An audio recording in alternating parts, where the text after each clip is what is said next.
There are so many options, and I mean, I can't believe I'm saying this, but for this Portuguese national team, the striker has to be, can't believe I'm saying this.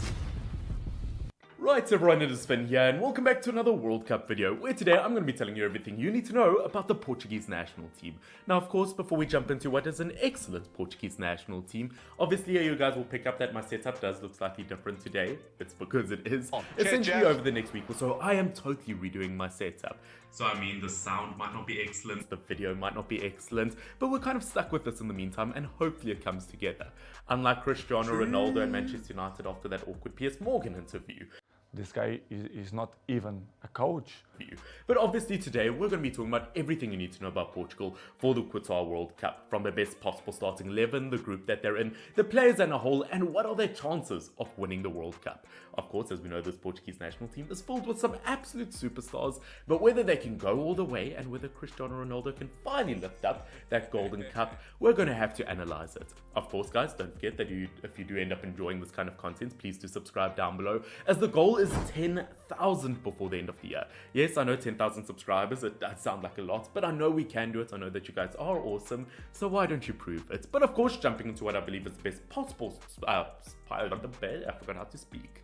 Okay. So jumping into what I believe is the best possible Portuguese starting 11 for this World Cup, obviously we have to look at what kind of system, what kind of formation Portugal have to use. I believe that in terms of a formation, they should go with a 4-3-3 formation with an attacking midfielder. As we know, this is kind of synonymous with Portuguese football. It's worked for them over the last few years, so I don't see why they would change it. I believe in terms of players that need to play for Portugal at this World Cup, it is so incredibly important to have balance. As we know, the group that they're in have Ghana, Uruguay, and South Korea. It is a very attacking forward group, and defensively Portugal need to be solid, but also not the strongest of defenses for these nations that they're facing. So in terms of attack, they need to put forward their best attackers and really capitalize on the situation. I mean, you look at South Korea with Heung-min Son, you look at Uruguay with Cavani, Suarez, Nunes, you look at Ghana with some brilliant young players that they've brought in over the last year or so. It's not going to be an easy group, but Portugal should make it through. Obviously, in terms of the individuals that need to go in this Portuguese national team, in terms of a goalkeeper, once again, they have 2 or 3 options that are really solid, but I've gone for Diego Costa. Once again, I'd absolutely love to see the actual Diego Costa play for Portugal.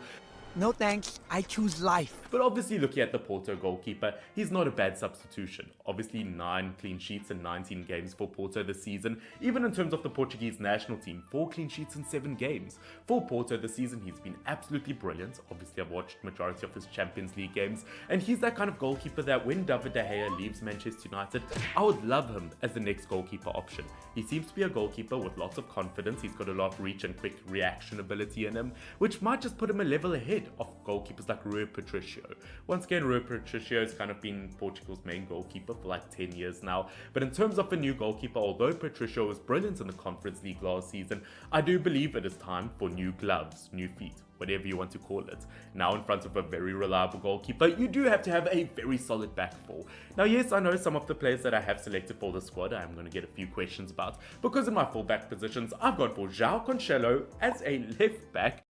What is this?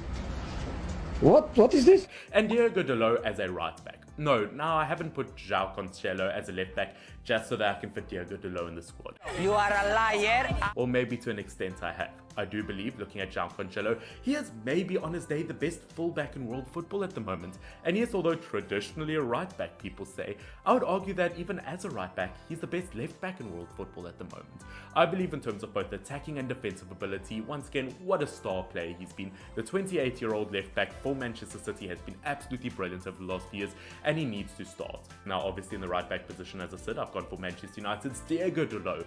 Now, as I said, I haven't just put him here just so I can put Joao Cancelo on the left-hand side. I do believe that you do need both of these 2 fullbacks starting in your squad.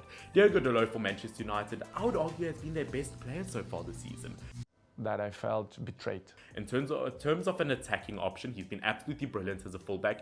He's not the best when it comes to defensive duties, so if it comes to a game where Portugal have to be more defensive, maybe they could play Guerreiro as a left back and then Cancelo as a right back. Once again, Portugal have some brilliant options, and ladies and gentlemen, don't forget, when I build the starting 11 for nations, for all the nations I've done so far, it doesn't mean that I believe every single player has to play every single minute of every single match. Of course, once again, the marks of a great squad is the fact fact that they have great squad depth. I don't expect Portugal to play with the same squad every single time. But in terms of the best possible options, I do think Diogo Dalot does need to start. He's been brilliant for Manchester United. Now, of course, between two of the best modern-day fullbacks in world football at the moment, we've got two very solid centre-backs, well, at least one. I'm not too sure about the other, as I've gone for Ruben Dias in the one centre-back position, and in terms of the other one, I'm not going to lie, I did go back and forth between two options, but I think I've gone for Danilo Pereira. Who? Once again, I don't know why I'm struggling to speak in today's video. It's just one of those days. But Danilo Pereira, obviously it was between him and either Pepe. I know a lot of people are going to ask me to put Pepe in the squad, the 39-year-old centre-back, who, let's be honest, at this rate, he's going to play with Cristiano Ronaldo Jr. I don't know. I think that's a bit dodgy, mate. The longevity of this man is absolutely insane. But as we know, he struggled once or twice with injuries so far this season. I know that he is fit at the moment. But looking at Danilo Pereira, I just believe, looking at these two players in terms of their statistics, over the last year or two, Pereira might have been a slightly more solid overall player, a more complete player, if I can call him that. Obviously, for PSG, he does struggle with game time from time to time. They do have a lot of depth in that position. We're looking at Pepe, you know that when he is solid, he is going to play every single game for Porto. Once again, it's really no offense to either of these two players. I believe whoever is fit, I genuinely believe that they could have the same impact on the team. I don't think one is necessarily better than the other, but just looking at Pereira, I believe he's been a bit more complete in terms of attacking and defensive ability over the last year. Obviously, as I said, Ruben Dias absolutely needs to start. I mean, the impact this man has made on Manchester City. I can't believe he's only 25 years old. This man still has about 10 years left of his career at a top level.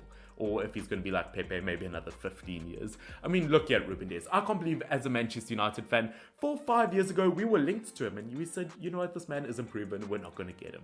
What a mistake that was. I prefer really not to speak. Obviously a Premier League player of the season, he is absolutely phenomenal, and I believe he's just a natural born athlete. When it comes to his running, when it comes to his physicality, when it comes to his defensive judgment, Ruben Dias might be one of the best in world football at the moment. And that, ladies and gentlemen, finishes off our back four for this Portuguese national team. As I said, I know 1 or 2 players I did miss out. You could put Nunes or Mendes as a left back. I know you could definitely put him. You could put Guerrero and 1 or 2 other players in this defense. But as I said, I just personally believe this is the best back four. Once again, don't forget, if you do have any disagreements, to put your suggestions down below. Once again, everyone's got a different opinion. It's not a one-size-fits-all kind of situation. Now, heading into our midfield 3, once again, this is where I could either anger a lot of people or really get praised by a lot of people. It's rarely the second one. But in terms of my 3 midfielders, I've gone for Ruben Neves, I've gone for William Carvalho in the other midfield position, and as an attacking midfielder, I've gone for good old Bruno Fernandes. Now, obviously, looking at my 2 kind of holding/central midfielders first, looking at Ruben Neves, I believe he is one of the most underrated midfielders in world football. He has been an absolute superstar for Wolves this season, and considering their last place in the Premier League at the moment, that really is saying something. The fact that he still seems to shine out of a team like that. I mean, if you look at Neves' overall play as a midfielder, in terms of defensive duties per 90 minutes on average, he gets about 2 clearances per 90 minutes, which puts him in the top 94 percentile of world football. In terms of midfield ability, he attempts 65 passes per 90 minutes, puts him within the top 87 percentile, and even in terms of attacking ability, he pulls off 1.5 shots per 90 minutes, which puts him within the top 81 percentile of world football. Ruben Neves is an absolutely complete player, and in terms of a player who can do it all, he needs to fit in this Portuguese national team.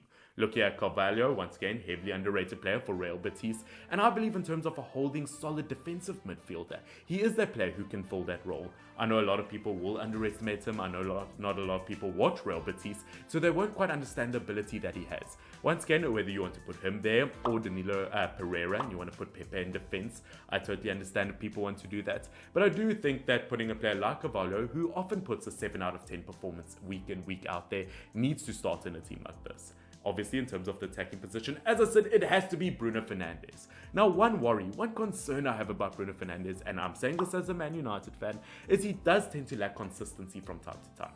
He's just reached his 100th Premier League appearance with Man United, almost a goal contribution every 2 games over that 100-game period. That does seem as consistent, but if you look at him for this Portuguese national team, I often find that he doesn't quite shine the same way he can for Manchester United, especially considering this talent in this Portuguese national team. They do have a golden generation, and I just don't want them to waste it. But obviously, as we know, Bruno Fernandes, on his day, when it comes to attacking ability, he's almost got this kind of special vision when it comes to picking out a pass. And I believe in terms of the 3 midfielders midfielders I've chosen, with Bruno Fernandes, with Carvalho, with Neves, I believe that this is a perfectly balanced midfield. As I said, I know it's not one size fits all. People might have other suggestions, such as Vitinha or one or two other players that they would want to put in.